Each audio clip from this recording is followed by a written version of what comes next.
Kita tetap bangkit berdiri untuk menghormati firman Tuhan, membaca bagian yang menjadi teks khotbah hari ini, yaitu dari 1 Korintus 7 ayat 1 sampai dengan ayat yang ke-9. Demikian firman Tuhan. Dan sekarang tentang hal-hal yang kamu tuliskan kepadaku adalah baik bagi laki-laki kalau ia tidak kawin. Tapi mengingat bahaya percabulan, baiklah setiap laki-laki mempunyai istrinya sendiri dan setiap perempuan mempunyai suaminya sendiri. Hendaklah suami memenuhi kewajibannya terhadap istrinya, demikian pula istri terhadap suaminya. Istri tidak berkuasa atas tubuhnya sendiri tetapi suaminya. Demikian pula suami tidak berkuasa atas tubuhnya sendiri tetapi istrinya. Janganlah kamu saling menjauhi kecuali dengan persetujuan bersama untuk sementara waktu, supaya kamu mendapat kesempatan untuk berdoa. Sesudah itu hendaklah kamu kembali hidup bersama-sama supaya iblis jangan menggodai kamu karena kamu tidak tahan bertarak. Hal ini kukatakan kepadamu sebagai kelonggaran bukan sebagai perintah. Namun demikian alangkah baiknya kalau semua orang seperti aku. Tetapi setiap orang menerima dari Allah karunia-Nya yang khas, yang seorang karunia ini, yang lain karunia itu. Tetapi kepada orang-orang yang tidak kawin dan kepada janda-janda aku anjurkan supaya baiklah mereka tinggal dalam keadaan seperti aku. Tetapi kalau mereka tidak dapat menguasai diri, baiklah mereka kawin. Sebab lebih baik kawin daripada hangus karena hawa nafsu. Demikian jauh pembacaan firman Tuhan. Silakan duduk saudara sekalian. Dan selamat datang sekali lagi kepada Anda semua, khususnya Anda yang baru pertama kali hadir di ibadah ICC Melbourne. Anda yang sedang visiting, welcome. Kita ada di dalam seri khotbah dari 1 Korintus, dan hari ini kita melihat 1 Korintus pasal 7 tentang pernikahan, tentang relasi suami istri dalam pernikahan secara khusus. Nah, kalau ada di antara Anda yang single, Anda mungkin merasa, ngapain saya dengerin khotbah ini? Saudara, ini saya kira sangat penting, dan saya ingat saudara orang pemuda Kristen tadinya, saya hampir tidak pernah mendengar khotbah 1 Korintus 7 secara detail, dan saya kira ini satu hal yang penting bagi Anda yang masih single untuk paham. Ya, minggu depan kita akan melanjutkan seri ini dan membahas singleness secara khusus, singleness and the gospel. Tapi hari ini kita melihat relasi suami dan istri. Kalau Anda punya anak yang duduk dengan Anda, tidak perlu tutup telinga karena hal-hal pengajaran firman Tuhan ini saya kira age appropriate bagi siapapun.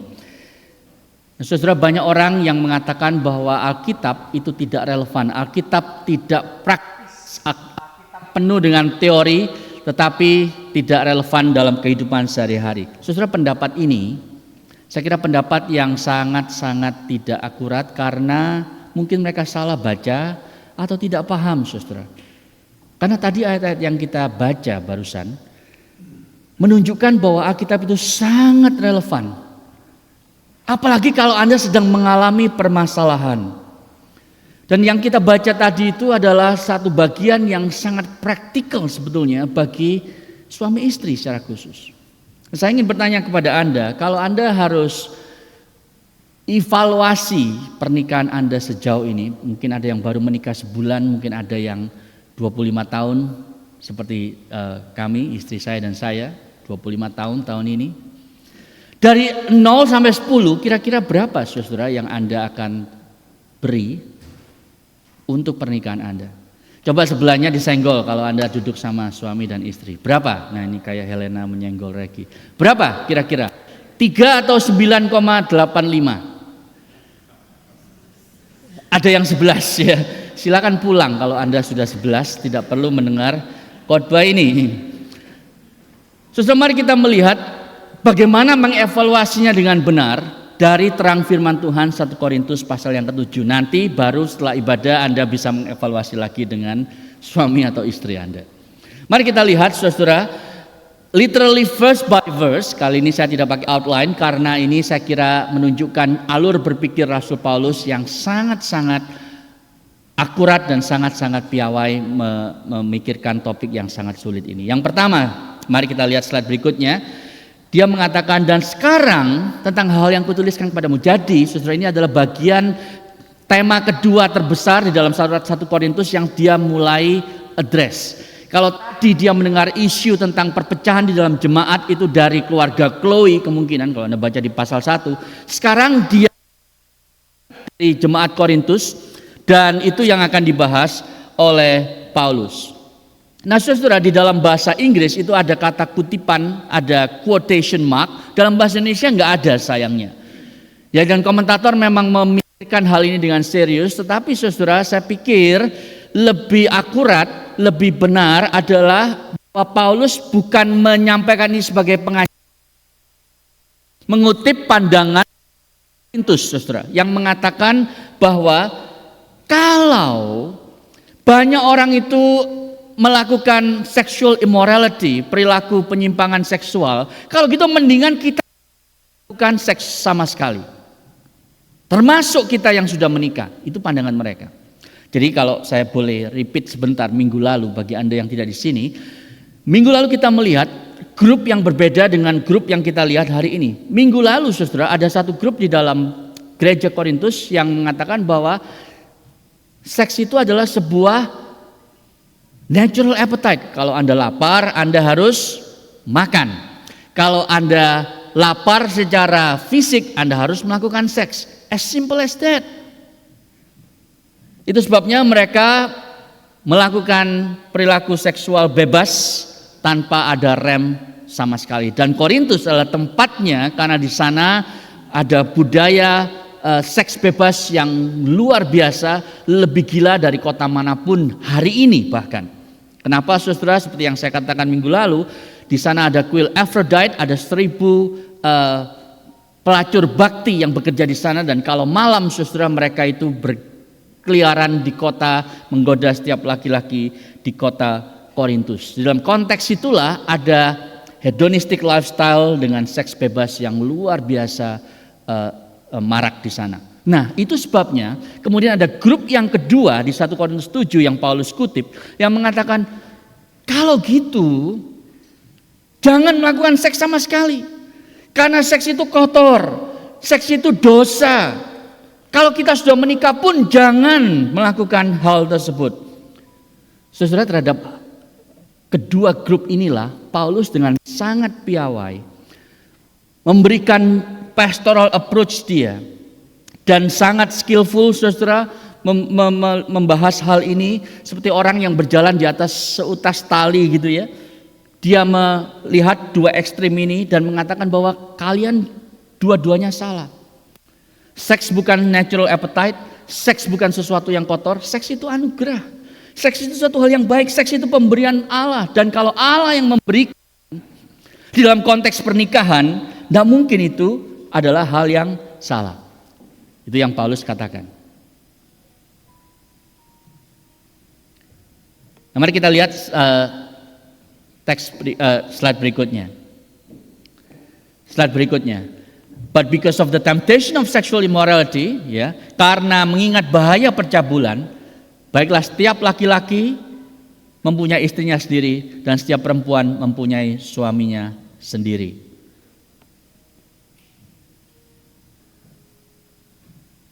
Ada background musik ya di sini ya. Mungkin supaya tidak terlalu tegang gitu ya, ada background music. Saya nggak tahu dari mana background musiknya itu ya. Oke, anyway, saya teruskan ya. Saya mencoba untuk fokus di dalam background music tersebut. Jadi Paulus mengatakan begini, saudara, supaya yang belum menikah itu tidak melakukan premarital sex, dan supaya yang sudah menikah itu tidak melakukan extramarital sex. Mereka berpikir bahwa kalau begitu jangan melakukan seks sama sekali. Tetapi Paulus mengatakan no, sebaliknya. Kalau engkau berhadapan dengan masalah seksual di dalam pernikahan itu, engkau justru harus melakukan sexual intimacy. Ya, itu sebabnya saya tulis sana sexual intimacy in marriage is the best strategy. Bukan S ya, tapi is the best strategy against sexual immorality.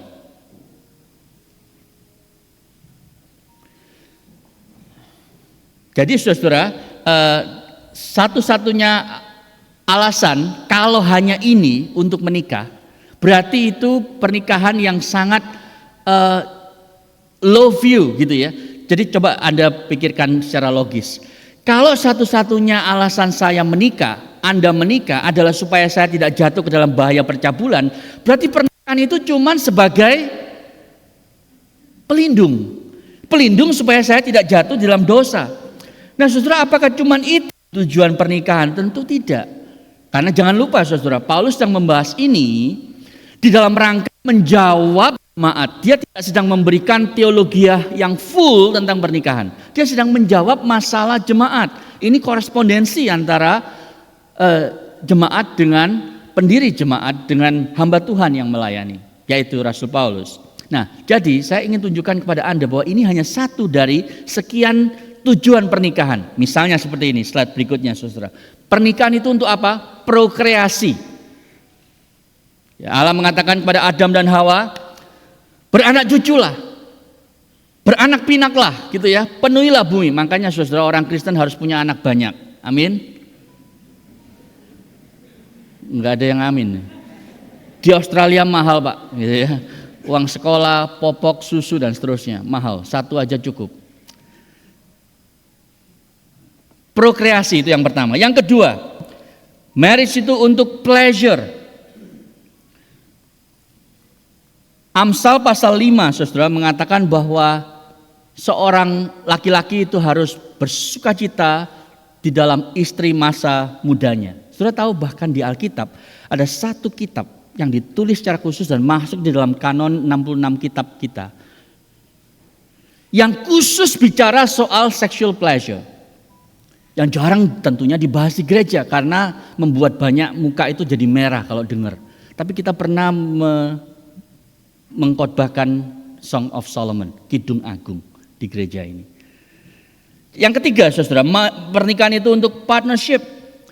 Ya, karena Hawa diberikan sebagai penolong yang sepadan dengan Adam. Yang keempat, pernikahan itu adalah picture, sebuah gambaran Kristus mengasihi gerejanya dan gerejanya itu mengasihi Kristus dan tunduk kepadanya. Yang kelima yang kita bahas hari ini, pernikahan itu adalah purity. P yang kelima saudara. Ya, satu kemurnian di dalam Allah. Pada waktu kita melakukan relasi seksual di dalam konteks pernikahan dan hanya di dalam konteks pernikahan. Nah, slide berikutnya, ayat yang ketiga.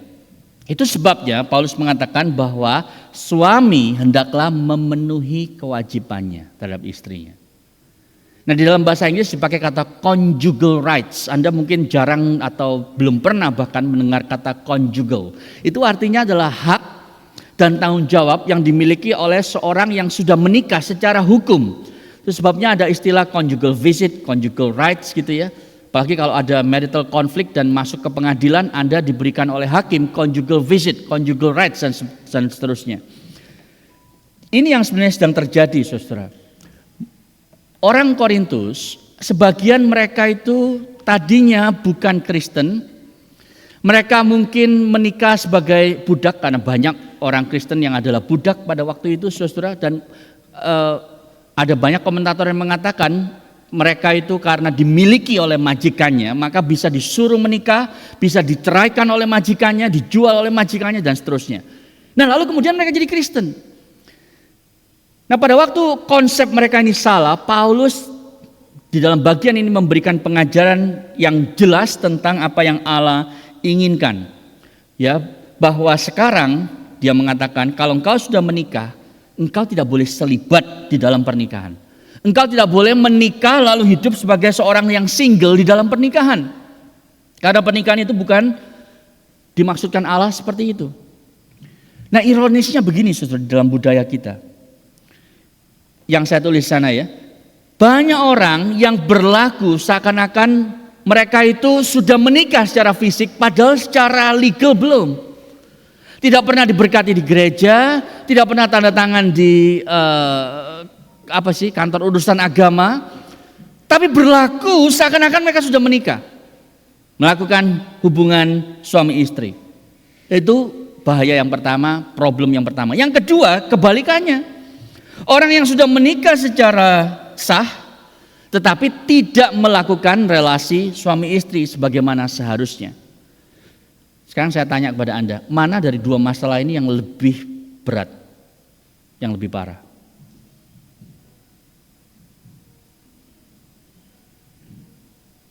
Yang pertama atau yang kedua? Yang single bilang yang pertama, ya. Yang married bilang oh yang kedua. Ya. So, dua-duanya emang parah. Dan ini yang kita sedang alami.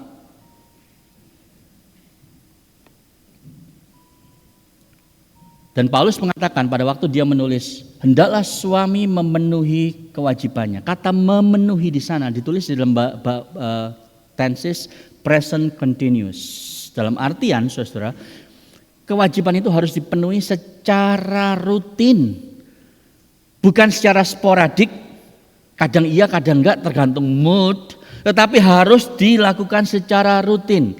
Nah, saya akan menunjukkan kepada Anda beberapa kutipan dari penulis, pemikir, dari teolog, saudara, supaya Anda tahu bahwa ini bukan rekayasa saya, memaksakan preferensi atau keinginan atau pendapat saya, tetapi memang inilah apa yang Allah katakan. Yang pertama dari Alistair Begg, dia menulis begini, saudara. Saya akan coba terjemahkan bebas.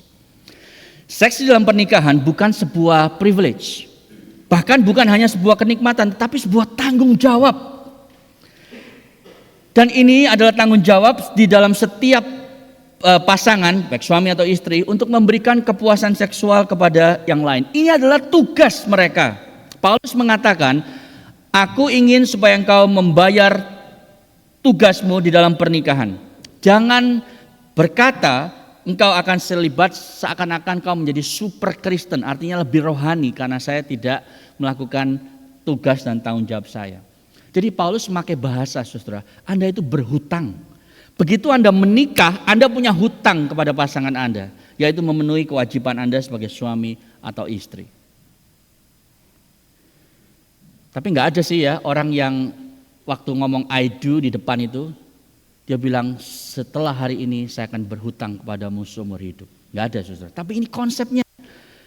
You are owing your spouse. Itu yang harus dilakukan secara habitual. Yang harus dilakukan terus-menerus menurut Alistair Begg. Menurut firman Tuhan. Yang keempat, saudara. Paulus memberikan alasan yang menurut saya tidak ditemukan di dalam berbagai agama, ajaran lainnya, dan ini sangat radikal. Ya, ayat 4 mengatakan begini, istri tidak berkuasa atas tubuhnya sendiri, tapi suaminya. Demikian pula suami tidak berkuasa atas tubuhnya sendiri, tapi istrinya. Apa yang Paulus sedang katakan? Dia sedang mengatakan bahwa orang yang sudah menikah tidak punya kontrol terhadap tubuhnya, tetapi menyerahkan otoritas terhadap tubuh mereka itu kepada pasangan mereka. Jadi pada waktu Anda mengatakan, ya saya bersedia, ya saya berjanji untuk mengasihi dia, in sickness and health dan seterusnya, Anda sedang memberikan kepada pasangan Anda hak khusus, exclusive rights untuk memiliki tubuh Anda. Sebelumnya waktu Anda single, Anda mengatakan bahwa saya punya tanggung jawab terhadap tubuh saya, karena tubuh saya ini sekarang sudah dibeli, dibayar lunas oleh Yesus Kristus. Saya bertanggung jawab atas tubuh saya di hadapan Kristus. Pada waktu Anda menikah, maka otoritas itu Anda berikan kepada pasangan Anda. Saudara, kenapa ini radikal? Radikal baik di zaman Rasul Paulus dan di zaman kita yang modern sekalipun masih radikal, saudara. Saya beritahu alasannya. Kenapa radikal di zaman Rasul Paulus? Karena pada waktu itu masyarakat yang sangat patriarkal, perempuan itu harganya sama seperti barang. Jadi seorang perempuan itu biasanya dimiliki oleh suaminya. Suaminya berhak melakukan apapun yang dia inginkan terhadap istrinya. Itu sebab pada waktu Paulus mengatakan, suami, sekarang tubuh istrimu adalah milikmu. Yang suami mengatakan, iya kami sudah tahu itu. Tapi Paulus tidak berhenti di sana. Dia kemudian membalik dan mengatakan bahwa demikian juga engkau suami, tubuhmu sekarang milik istrimu. Kaget, saudara. Kok bisa? Nggak masuk akal dan seterusnya. Itu yang mereka katakan dan itu sebabnya mereka kaget dengan pengajaran yang sama sekali asing di telinga mereka. Dan disinilah kita tahu, saudara, bahwa Paulus bukan seorang misoginis. Bukan seorang chauvinis yang selalu mementingkan pandangan pria, laki-laki, laki-laki, laki-laki. Kalau Anda punya teman, seorang feminis, yang mengatakan bahwa saya tidak mau percaya Alkitab, karena di Alkitab ini selalu mementingkan kepentingan laki-laki. Dan perempuan terus-menerus tertekan. Dan Alkitab sama saja dengan semua gerakan yang lain. Itu sebab kami harus membela kepentingan perempuan. Saudara, pendapat ini adalah pendapat yang salah karena mereka enggak pernah baca Alkitab dengan teliti. Ada seorang yang bernama Rosaria Butterfield yang menulis buku. Dia seorang feminis, seorang lesbian bahkan, yang berpikir hal tersebut seperti itu. Lalu mereka memahami Injil karena pelayanan seorang hamba Tuhan dan istrinya, saudara. Dia kemudian tahu bahwa ternyata Paulus bukan misoginis, Paulus bukan chauvinis, tetapi Alkitab justru mementingkan hak perempuan. Diangkat sama derajatnya dengan laki-laki. Dan itu tidak pernah terjadi sebelum ada pengajaran firman Tuhan. Itu sebab itu radikal sekali di telinga orang Korintus yang mendengar Paulus waktu itu. Tapi juga ini radikal sampai hari ini. Kenapa, saudara? Karena hari ini banyak orang modern bilang begini, what I do with my body, that's really up to me. Apa yang saya bisa lakukan dengan tubuh saya, itu hakku. Saya mau jual saya mau kasih berbagai macam dekorasi di tubuh, tato maksudnya, itu hak saya. Saya mau melakukan apapun bukan urusanmu. Tapi saudara, Paulus mengatakan, no, tubuhmu sekarang adalah milik Kristus kalau engkau sudah percaya. Dan pada waktu engkau menikah, engkau menyerahkan otoritasnya kepada suamimu atau istrimu di bawah Kristus Yesus. Itu pengajaran firman Tuhan. Nah, sekarang Anda bertanya kan, implikasinya apa? Apa aplikasi praktisnya? Nah, saudara, di sini saya coba untuk kembali mengutip beberapa penulis yang saya kira sangat praktis membahas aplikasinya. Mari kita lihat apa yang ditulis oleh David Pryor, seorang komentator yang sangat baik. Dia bilang begini, di level yang sangat praktis, ini sesuatu yang sangat sulit bagi pasangan Kristen. Karena begitu banyak alasan yang diberikan untuk menahan apa yang seharusnya diberikan kepada pasangannya. Yang pertama, capek. Yang kedua, resentment, saya udah gak suka sama dia. Yang ketiga, saya sudah tidak tertarik lagi. Atau yang keempat, bosen. Lalu David Pryor menulis, bagi suami di Korintus yang sangat mementingkan hak mereka, instruksi yang sangat praktis ini pasti sangat sulit mereka lakukan. Saudara, saya tidak tahu berapa relevan dan applicable ini di dalam relasi Anda sebagai suami dan istri. Bilang udahlah, udah capek, oke. Besoknya udahlah, udah capek dan seterusnya. Atau resentment. David Pryor mengatakan ini adalah alasan yang sering kita lakukan dan ini tentunya membuat pasangan kita tidak mendapatkan apa yang seharusnya kita berikan kepada dia. Satu lagi, saudara, kutipan dari komentator yang lain yang bernama Bloomberg, Craig Bloomberg. Dia mengatakan bahwa seorang suami dan seorang istri harus memiliki relasi seksual often enough. Cukup sering, dia tidak membahas seminggu 7 kali, apa 12 kali atau seminggu sekali, no. Tetapi cukup sering supaya tidak ada yang merasa frustrasi atau tergoda untuk cheating on the other. Seks adalah sesuatu yang seharusnya setiap orang itu berhutang kepada pasangannya dan tidak boleh digunakan sebagai bribe or reward atau threat or punishment. Jadi misalnya ya, kemarin kamu melakukan ini, kamu ngomong sesuatu yang menyakiti hatiku. Tidur di sofa 1 minggu gitu ya misalnya. Jadi itu sebenarnya hukuman, saudara, hukuman. Sampai kamu sadar apa yang kamu katakan. Itu hukuman. Atau jadi kayak semacam reward. Buktikan dulu dengan bagaimana kamu mengatur waktu, mengatur uang dan seterusnya. Setelah sebulan nanti kita evaluasi, baru kita ngomong lagi soal itu. Gitu. Jadi saudara, akhirnya relasi seksual itu kita pakai menjadi token, menjadi alat transaksi, di mana kalau ini baru itu.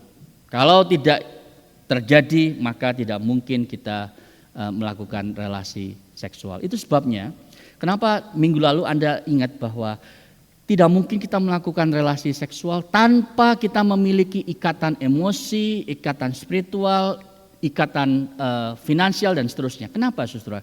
Karena kalau Anda punya masalah antara suami istri, itu akan terrefleksi di dalam relasi seksual. Pasti karena itu natur Allah menciptakan bagaimana relasi seksual itu akan terjadi. Ya, jadi ini saya kira sangat-sangat praktikal bagi kita. Yang berikutnya ayat yang kelima dan yang ke-6. 5 dulu ya. Janganlah kamu saling menjauhi kecuali persetujuan bersama. Nah, ini adalah the only qualification, satu-satunya perkecualian yang Paulus berikan, suami istri tidak melakukan relasi seksual. Yang pertama untuk tujuan khusus, untuk berdoa. Anda bisa lihat di sana.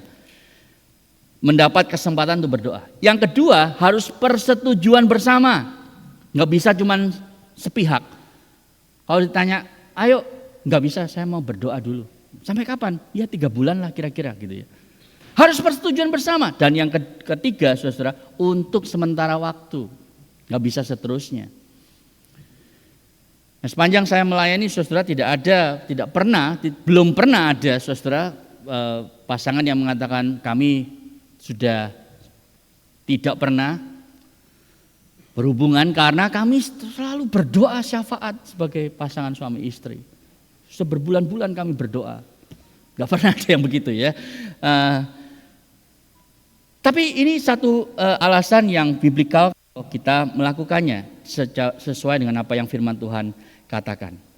Ya, tujuannya apa? Supaya Anda lihat di sana, iblis jangan menggodai kamu karena kamu tidak tahan bertarak. Nah, saudara, kita nggak tahu bertarak itu apa, ya. Jadi kalau ada Bible quiz, di mana ada ayat Alkitab yang mengatakan bertarak, yaitu di sini ya. Ingat nanti kalau ikut camp atau di event di mana Anda ditanya, ada di sini. Maksudnya bahasa Inggris itu adalah if you lack of self control. Daripada engkau hangus karena hawa nafsu, ya, kemudian jatuh ke dalam pencobaan si jahat. Ya, tentunya setan tidak menciptakan keinginan seksual, saudara, karena itu datang dari Tuhan.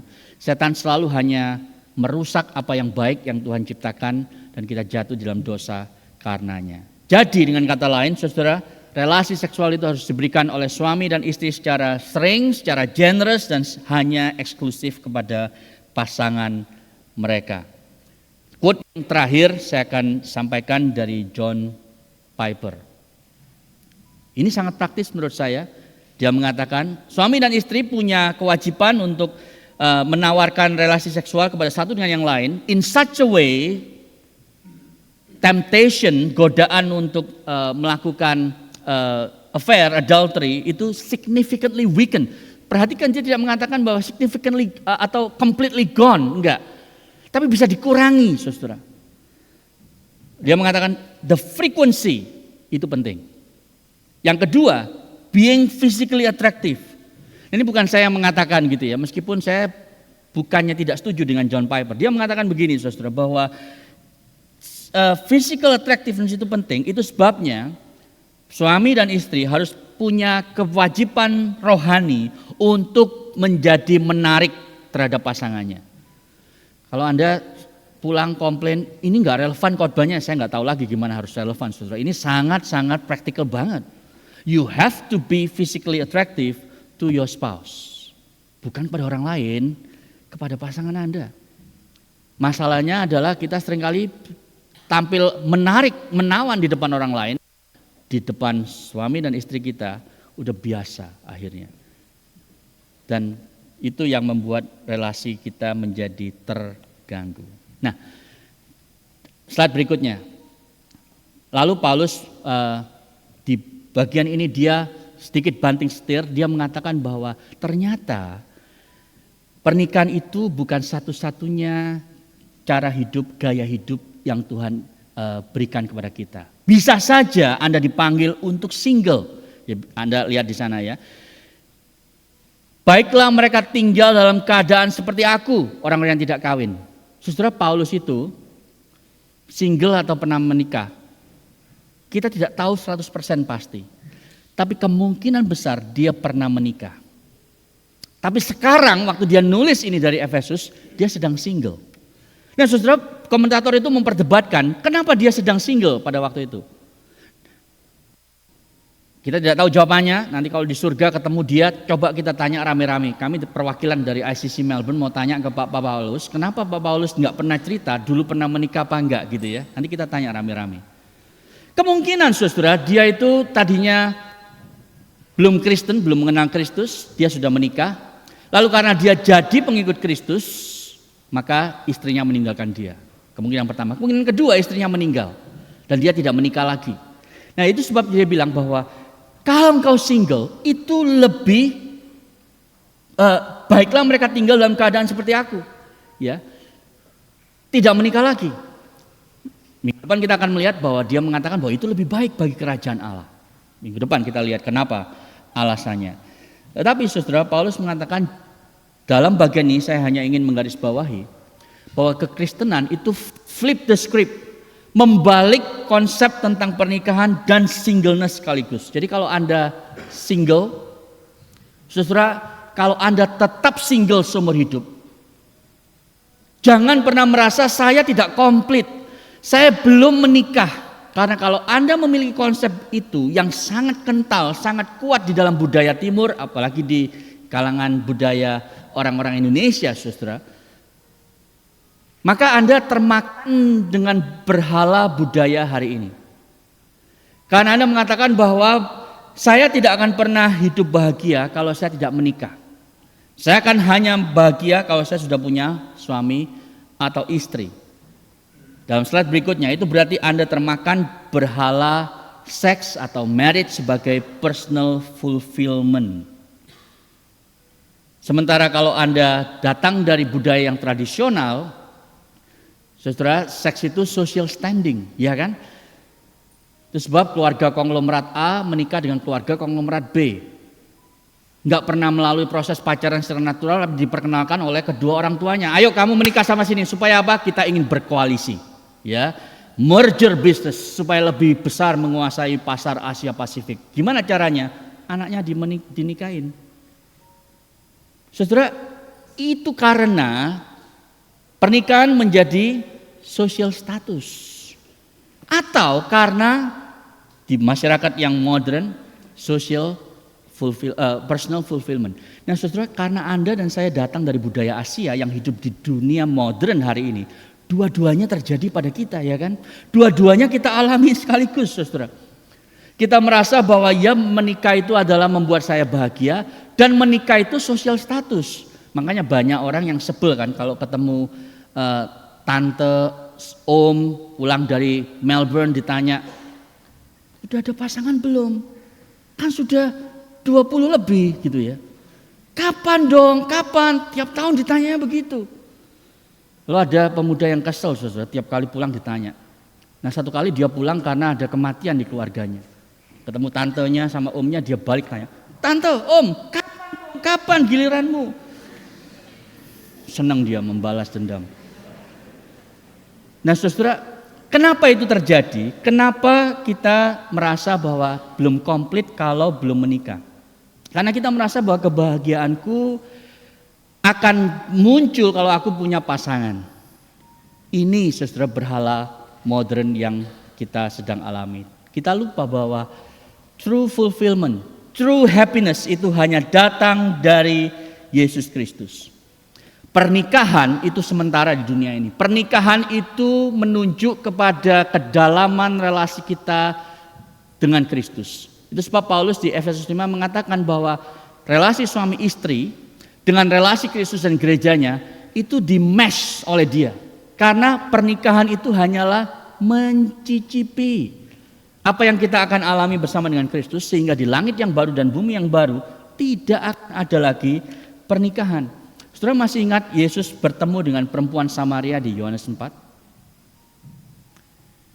Yesus memberi dia air, dia bilang, akulah air hidup, mau nggak minum? Perempuan itu bilang, Tuhan aku mau, berikan aku air itu. Lalu tiba-tiba Yesus banting setir dan tanya, oke panggil suamimu. Loh Tuhan aku ini mau air, kenapa disuruh panggil suami? Terus dia bilang, aku tidak punya suami. Benar, kau pernah hidup dengan 5 laki-laki dan yang kelima ini bukan suamimu. Saudara, apa yang Yesus mau katakan kepada perempuan ini? Dia mengasihi perempuan Samaria ini dan dia mengatakan bahwa engkau mencari kebahagiaan hidup di dalam laki-laki. Di dalam relasimu dan kau akan kecewa terus dan kecewa terus. Kenapa? Karena akulah air hidup. Akulah satu-satunya yang bisa memberi engkau kebahagiaan hidup. Akulah yang bisa memenuhi kekosongan, that empty void in your heart. Kalau engkau membuat pernikahan, romance itu menjadi juru selamatmu, engkau akan terus menerus kecewa. Saudara, kalau kita menikah lalu kita mengatakan aku kehilangan independence-ku, menyerahkan otoritas tubuhku kepadamu, Anda tahu itu yang juga dilakukan Yesus sebetulnya. Jadi tadi Paulus mengatakan, saudara, tubuh pria suami sekarang milik istri, tubuh istri sekarang milik suami. Itu mengacu kepada Yesus karena Yesus ingin kita itu betul-betul memahami dan bersekutu dengan Dia. Dia kehilangan independensinya. Anda tahu untuk menjadi dekat dengan kita, untuk memiliki intimacy itu, saudara, dia harus kehilangan independensinya. Di mana, saudara? Di atas kayu salib. Dia menjadi lemah, dia menjadi sangat rentan, dia dilucuti bahkan seluruh tubuhnya dan terpaku di atas salib yang kasar itu karena dia ingin memberikan seluruh hidupnya kepada Anda. Itu sebab dia kehilangan independensinya, dia kehilangan otoritas terhadap tubuhnya sendiri. Saudara, Yesus mengatakan aku bisa memberikan nyawaku dan mengambilnya lagi, tetapi pada waktu dia dibawa ke salib itu dia seperti anak domba yang dibawa ke pembantaian, tidak bersuara, tidak komplain. Tujuannya apa? Supaya Anda dan saya memiliki intimasi bersama dengan Yesus. Sumber dan satu-satunya sumber kebahagiaan yang sejati. Dalam slide berikutnya kita diingatkan minggu lalu. You are not your own. You were bought with a price. Engkau bukan milikmu sendiri lagi. Engkau telah dibeli, harganya lunas dibayar. Saudara, jangan mencari kepuasan, kebahagiaan hidup di dalam pernikahan, karena engkau akan kecewa. Sam Allberry pernah membuat kutipan yang saya kira sangat baik dari bukunya. Dia bilang begini, pernikahan itu menggambarkan bentuk Injil. Singleness itu menggambarkan kecukupan Injil. Saya ulang lagi ya, pernikahan itu menggambarkan bentuk Injil. Maksudnya apa? Relasi Kristus dengan gerejanya itu direfleksikan dalam relasi suami dengan istri, istri dengan suami. Jadi kalau ada orang yang belum percaya, kepingin tahu Injil itu apa sih? Lihatlah bagaimana kami berinteraksi sebagai suami dan istri. Itu yang harusnya Anda katakan kepada orang tersebut. Karena pernikahan menggambarkan bentuk Injil. Singleness menggambarkan kecukupan Injil. Maksudnya apa? Maksudnya bahwa apa yang Kristus lakukan di atas kayu salib itu cukup, jauh lebih cukup untuk memberikan kau fulfillment, happiness. Anda tidak pernah bisa mencari kecukupan dan kepuasan dan kebahagiaan hidup di dalam manusia, tapi hanya di dalam Yesus. Jadi pertanyaan kepada kita untuk menutup khotbah ini, apakah Anda tadi memberi rating kepada suami dan istrimu 9, sekian? Anda happy? That's awesome. Tapi kalau Yesus bukan the highest, the true happiness, your first love, kalau Yesus bukan semua itu, maka Anda telah menjadikan pasangan Anda sebagai berhala. Dan Anda akan menghancurkan dia perlahan-lahan dengan ekspektasi Anda. Karena dia bukan Tuhan. Dia tidak mungkin bisa membahagiakan Anda. Yang kedua, kalau Anda saat ini sudah menikah tapi tidak bahagia, itu mungkin karena Anda belum menjadikan Yesus menjadi sumber kebahagiaan Anda. Dan saudara, Pernikahan itu sesuatu yang wonderful tetapi yang juga painful, dan Anda akan terus-menerus kecewa. Kenapa? Karena tidak ada Yesus yang menjadi kepala keluargamu. Kalau Anda single, ingat bahwa kebahagiaan hidup Anda bukan karena Anda akan menikah dengan seseorang di masa depan, tetapi karena Yesus adalah milikmu. Dan kalau itu yang Dia inginkan Anda miliki, singleness throughout your life, that is absolutely fine. Yesus datang kepadamu hari ini dan berkata, jadikan aku your one true love, dan kau akan bahagia. Itu bukan hanya nasihat, itu sebuah proposal. Yesus tidak harus dengan lututnya bertelut kemudian menawarkan kepada Anda cincin.